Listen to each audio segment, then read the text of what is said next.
Hello and welcome to another beautiful edition of Iron Port. Iron Port is brought to you by the Ghana Revenue Authority, Goyle Company Limited, Serene Insurance, Ghana Link, and the Meridian Port Services Limited, which is MPS. It is powered by the Ghana Ports and Harbours Authority. Our media partner is the Business and Financial Times. Viewers, this week our discussion is twofold. First, we had an interaction with the Deputy Security Manager in charge of operations at the Tema port. He gives us an idea of how Ghana Ports and Harbours Authority has leveraged on digitization to improve security at its port. Here's a report.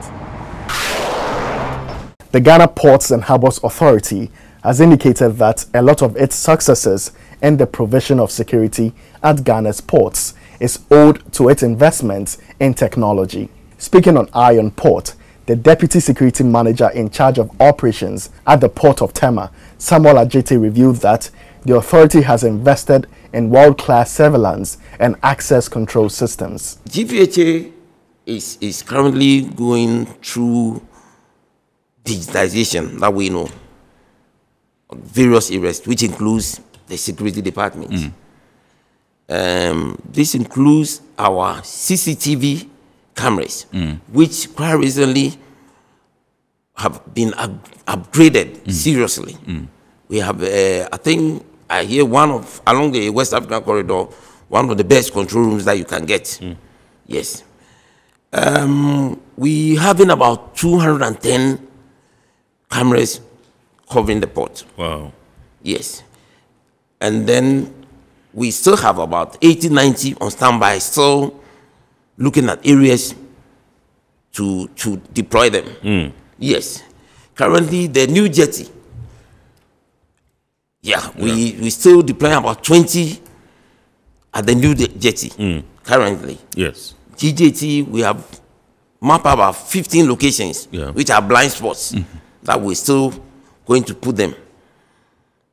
Headquarters, head office are also enjoying the CCTV. Right. And the cameras there have facial identity recognition. Right. It means that those cameras, when you pass and it picks you, it's taking pictures, photos of you in its archive. Right. That's when something should happen. You can play back. Yes, you are just going to pick pictures and then its retention period, the retention period for the footage that we pick is about 90 days. Right. Which is one of, before it goes off the system? Yes, on the systems. Apart from the CCTV, we have body-worn cameras that we are using. Body-worn? Body-worn cameras. Body-worn cameras, yes, that we use. Okay. Yes, which we use in our operations. Currently, some of our men have been trained in drone operations. Yes. Which is also coming on board. That we're going to also use drones to enhance the surveillance of the port. The Deputy Security Manager disclosed that such apt security has culminated in the reduction in the incidents of stowaway attempts through the port. Before you get to a vessel, there's another level of security that you have to go through before you're able to get onto the vessel, just to ensure that the unauthorized, which may be the stowaway, will not have access to the vessel. Right. And that has yielded positive results because it came and then the numbers dropped to the extent, let me see, from 2020, we foiled about 6 attempts. Six attempts. Okay. Through these measures put in place. Right. We were able to foil about 6 attempts, but about 13 persons were disembarked. They are not stowaways from here. They stowed away from different ports, and then were just disembarked here for onward repatriation to their various countries. 2021, there was no stowaway issue from here, and then we disembarked 2 from different countries. 2022, as we have started, there's not been any issue stowaway either from here or from outside. He also revealed that digitization of the port systems has reduced fraud associated with cargo clearance. Lately, with the introduction of the digitization of the processes, I think it's far better, and I don't remember the last time this happened. Formerly, used to, where everything goes paper. Yeah. Yes, used to. So when the port was heavily dependent or reliant on manual transactions. Manual, everything paper. It used to, people used to, but in fact with the digitization, I think it's better now. Okay. Yes. Samuel Adjete also identified the staff strength of the security department as key to the authorities' successes in security. We go through basic military training. Right. So already we expect some discipline instilled in us. Sure. Apart from that, when we come, GPHA, I think we all know Dash well when it comes to training. Takes us through a lot of training in building certain capacities that we may need in the course of our training. Then also we do internal training. Our own self, we train ourselves in terms of our SOPs and what to do at our various places. And the GPHA security official also acknowledged the strong collaboration his outfit has with other national security agencies in the overall security of Ghana's ports. He, however, urged stakeholders to be security conscious in the shared responsibility of protecting themselves, cargoes, and port facilities.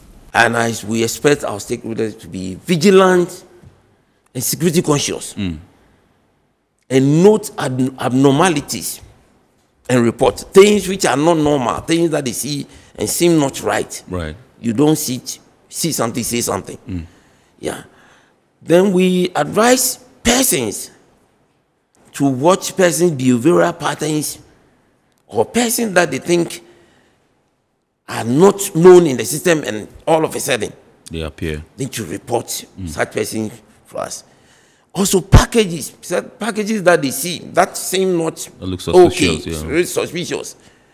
Quickly they need to report for that to be investigated. There are concessions that they have. Some of the stakeholders, they need to provide their own security there. Not fully reliant on us, because we have a broader spectrum. So and then that is their personal security. They need to look at that too. We also expect that stakeholders should accept the ongoing changes, the digitalization going on. One is what you mentioned, the ACVL. That they should accept and roll on it. It is good. It's going to help the port and help all of us. Help them, especially the drivers, the ACVL. Yes, make you kind of a maintenance culture, create that culture, maintain your car and ensure that always is in good shape to carry cargo from the port. Then also the e-tolling that we are trying to go through now. We expect they accept it and roll on it and use it for their benefits. Members of the Tema chapter of the Ghana Institute of Freight Forwarders have undergone a 3-day workshop on the Africa Continental Free Trade Agreement to provide them with the requisite capacity so they can execute their roles well as trade facilitators in this new era of trade. The Ghana Revenue Authority collaborated with German International Corporation GIZ as facilitators for the sensitization workshop. The freight forwarders were taken through the various tenets of the trade, especially the rules of origin component. After consultant Dode Seidu noted that the sensitization is also critical to leverage on freight forwarders to educate potential importers and exporters under the free trade. So what we expect, or what we know the freight forwarders will be able to do now, is that they'll be in a very good position to advise their clients, importers and exporters, as to the market opportunities that African countries provide. They will also be very, very helpful when it comes to being able to lead their clients in the right direction. It also provides them the opportunity as freight forwarders themselves to understand the market opportunities that will enable them to be able to set up or work with other freight forwarders in other countries. It will also help them to be able to relate with customs very, very well, because freight forwarders work with customs almost every day. He said that freight forwarders should not feel threatened against the backdrop that it is not mandatory across board for the services of a customs broker under the AfCFTA. What the agreement just said was that it is not necessarily like across the board to make it mandatory. So freight forwarders should continue to provide their services. They should specialize. They should improve on their capacity, like what they just did, and by attending this program, and then be able to network with other freight forwarders in other countries so that they can extend their services beyond the borders of this country. The Tema chairman of GIF, forwarder Johnny Mante, called for continued sensitization of the freight forwarding fraternity, considering their indispensable role in trade and logistics. We are freight forwarders. We move trade all over the world, and we've trained ourselves. We've gained every capacity that we require. There are certain technical areas that there is no other person that can handle that apart from us. So it's something that they've mentioned that customs brokers will not be required. I guess it's region per region. It is difficult. There are certain technical areas that, regardless of who you are, you cannot delve into that technical area. So we are continuing to gain capacity. We are continuing to train our members to have the capacity that they require. Still staying on the Africa Continental Free Trade Area, we interacted with an AfCFTA consultant, Dode Seidu. We examined the impact of tariff reductions on trade facilitation under the African Continental Free Trade Area. He also had some recommendations for the private sector. Take a listen. An AfCFTA consultant with Frontier Market Advisors, Dode Seidu, has called on the private sector and entrepreneurs to embrace the opportunity that the Africa Continental Free Trade Agreement presents for them. Speaking on Iron Port, he said that it is crucial for private sector to be proactive when it comes to seeking out new markets and commencing trading actions. Though it's like being a spectator at a football match. The game is open for everybody. It's open for every business to come in, at least attempt to understand the market opportunities, attempt to understand the requirements, attempt to understand what it would take for me to enter these markets. And if at the point of understanding you feel you are not ready, go and do your homework. Right. But to sit and be skeptical, no.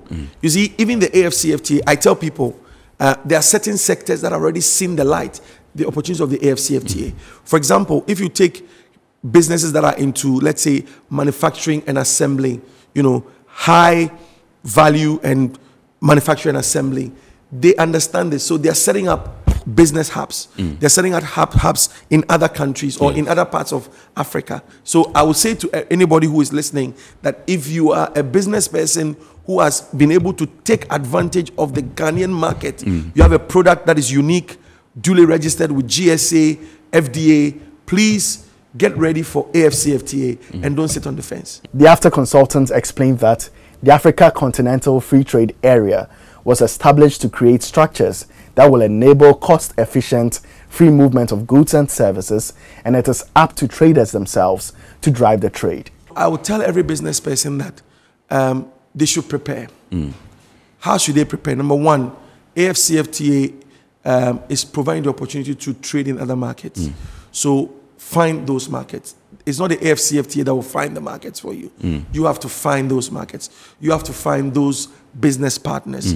You have to find ways and means of entering those markets. It's just that the AfCFTA is reducing the barriers for you.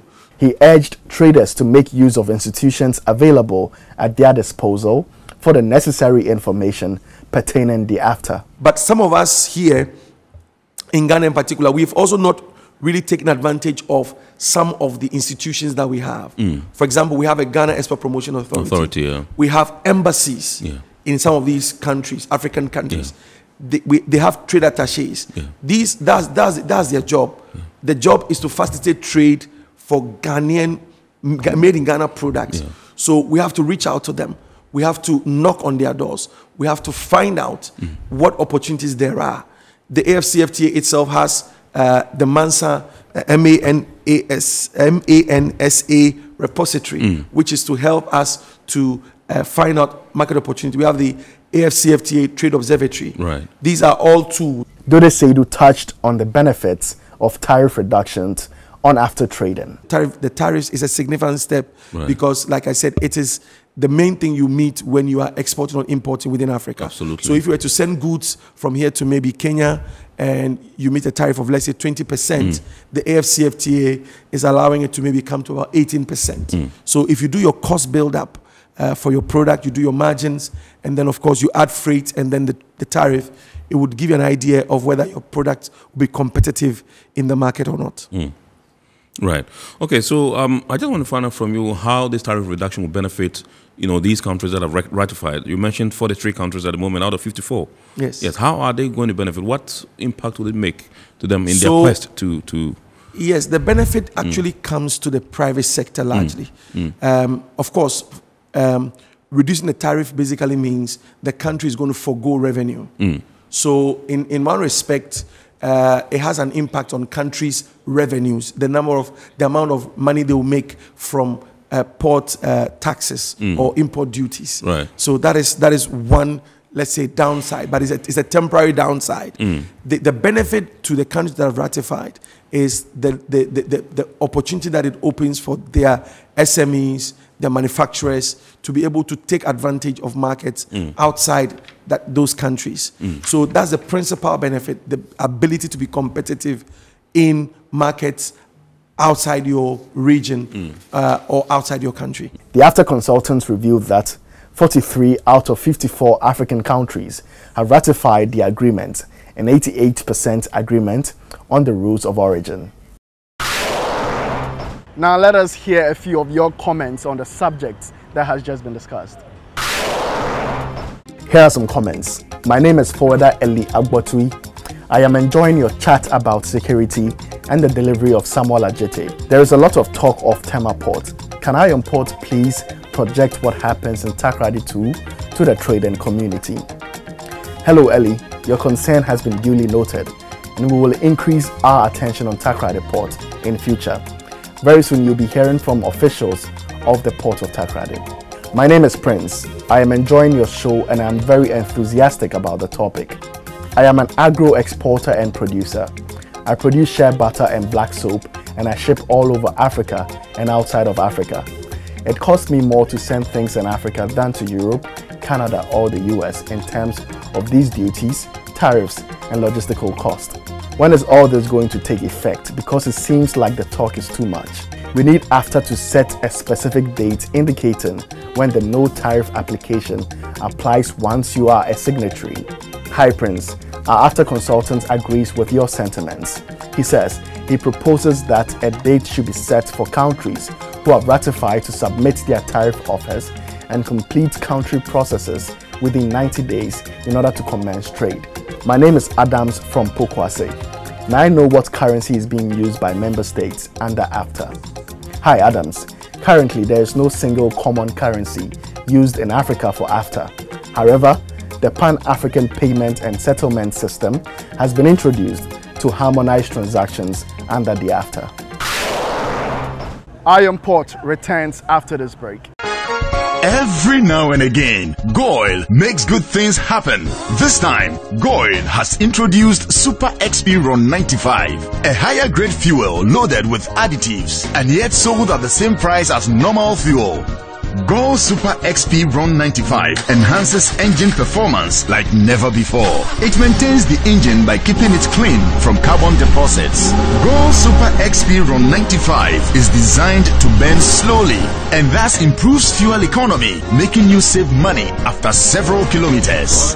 Goil Super XP Ron 95 gives you a smooth driving experience, that is, less vibrations. Fill up with Goil Super XP Ron 95. Now there's no need to pay more for any higher grade fuel. Goil has that sorted. Goil, good energy. Electricity, then pay your taxes.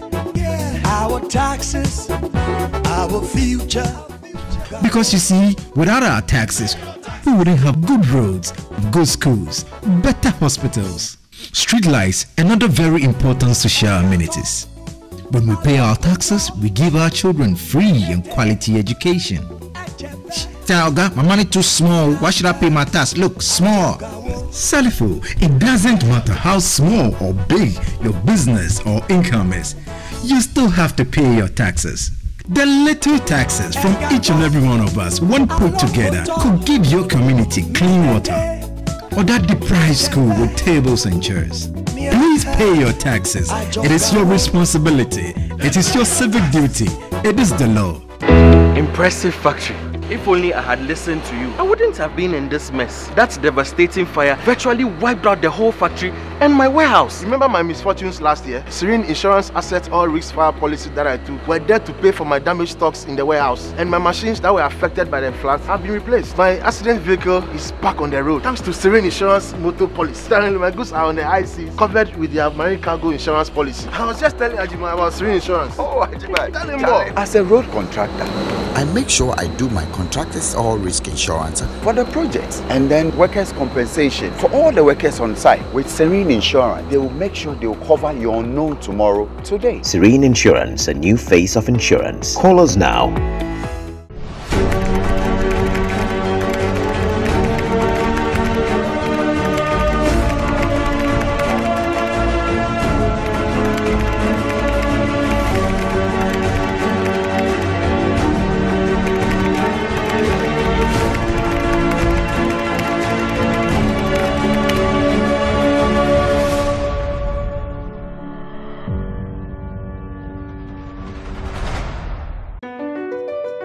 MPS Terminal 3 is Africa's new state-of-the-art container terminal at Tema Port. For manufacturers, agro-processors and traders, the new port means business can be done faster. This infrastructure boost will improve Ghana's port handling capacity, connect more trading routes, and oil the engine of growth for the economy, creating greater opportunities across all sectors as Africa's markets merge and become the largest trading bloc globally. MPS, we connect, you thrive.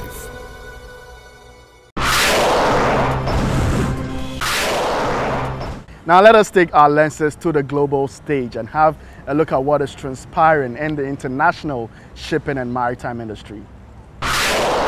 The International Maritime Organization has marked the first ever International Day for Women in Maritime to provide a platform to highlight and celebrate the achievements of women in maritime and identify areas of improvement for gender balance. It will be marked every 18th of May. This year's occasion was marked with a virtual symposium, the release of a Women in Maritime report, and a social media campaign. IMO also revealed an iconic new logo to mark the occasion. The symposium highlighted the need for women to be more visible throughout the sector as a whole, more widely represented at decision-making levels, and better supported through appropriate skills development. The IMO Secretary General Kita Klim revealed that his outfit is keen on gender diversity as a key strategy to obtain the Sustainable Development Goals. It's not about your gender.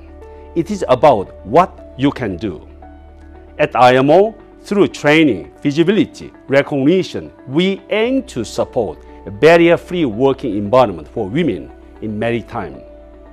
Let's work to break down barriers and ensure that we create a work environment that is enabling, supportive, and inclusive of diverse participation by all, without hindrance in the maritime community.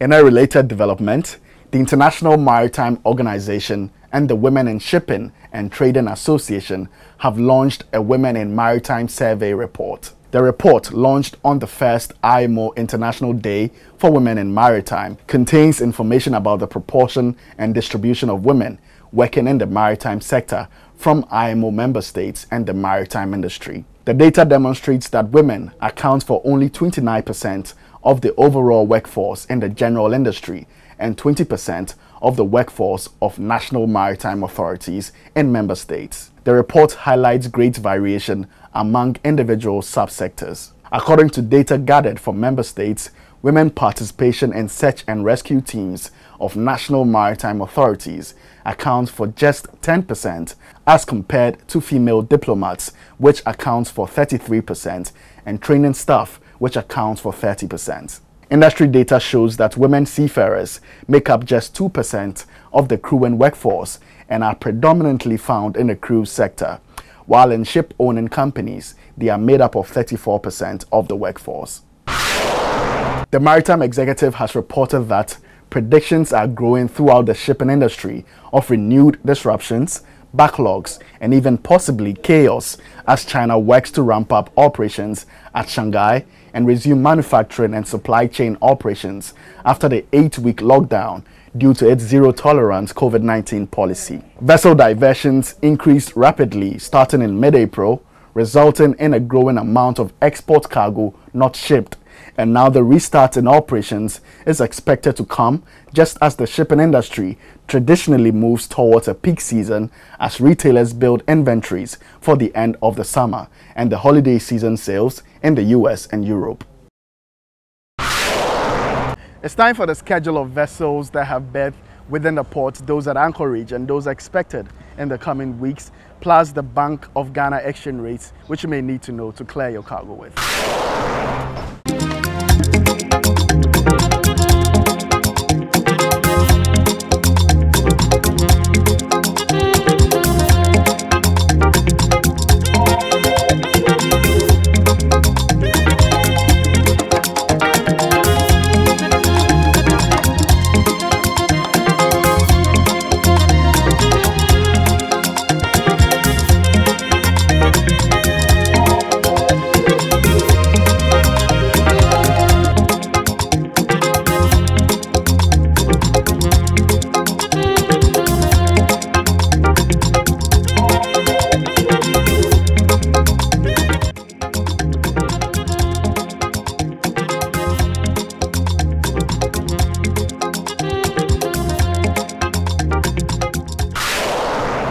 This is where we draw the curtains on today's edition of Iron Port. We hope you've been informed and educated. Remember, you can watch all Iron Port content on our YouTube channel, Iron Port. Remember to subscribe, like, and give us feedback. Thank you for watching.